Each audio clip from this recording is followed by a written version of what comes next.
afternoon, this is Gabriel Jack, and I welcome to BJC Mitzvah Day number 42 using the Sefer Chinuch, Mitzvah that keeps your soul on its way. And today we'd like to honor my good friend Jonathan Levitt, the Latke King, who's here at the BJC since 11 o'clock in the morning making latkes for a Hanukkah extravaganza happening Tuesday, December 12th, 5:55 p.m. at Evelyn Park. Come on, come all. And to make you guys full, don't worry, they'll be fresh, but you can't make thousands of latkes on one day, let me tell you.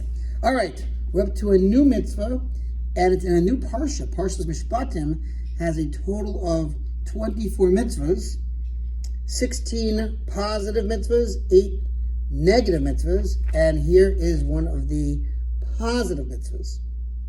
The obligation to implement the law of the Hebrew servant, and again, this is number 42.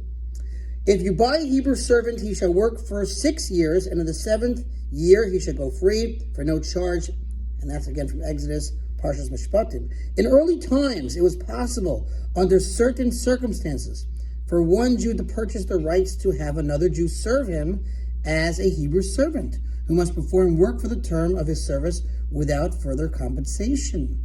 A Jewish man became a Hebrew servant in one of two situations. One, if one stole and did not have enough money to pay back what he stole, he could in certain circumstances be sold by the court as a Hebrew servant, with the proceeds of the sale being used to repay his theft. Or two, if one's financial situation was so desperate that he did not have enough money to buy food and nothing left to sell, he could sell himself as a Hebrew servant.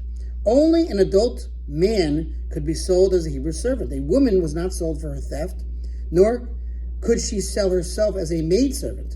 In certain situations, a minor girl could be sold as a maidservant, but the laws governing her service and termination of her service are not the same as those that apply to a male servant. See Mitzvahs 43 and 44 for the particulars of those laws.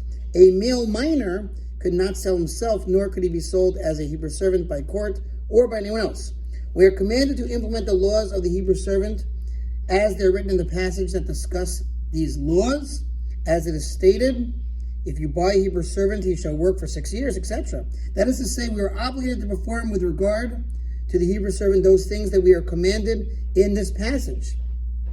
The Chinuch, and the author, mentions one of the rules included in this commandment, namely the 4 ways through which a bond servant may regain his freedom.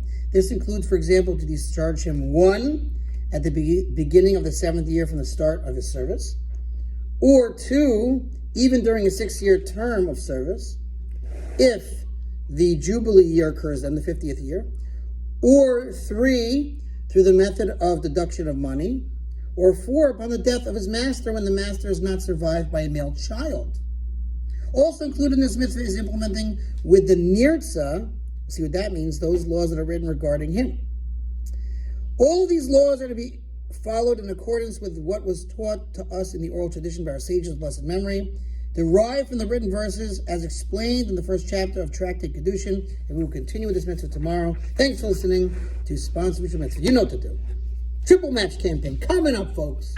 Come on, folks. We want to see some donations so we can keep going. You guys pay the electricity. See you tomorrow.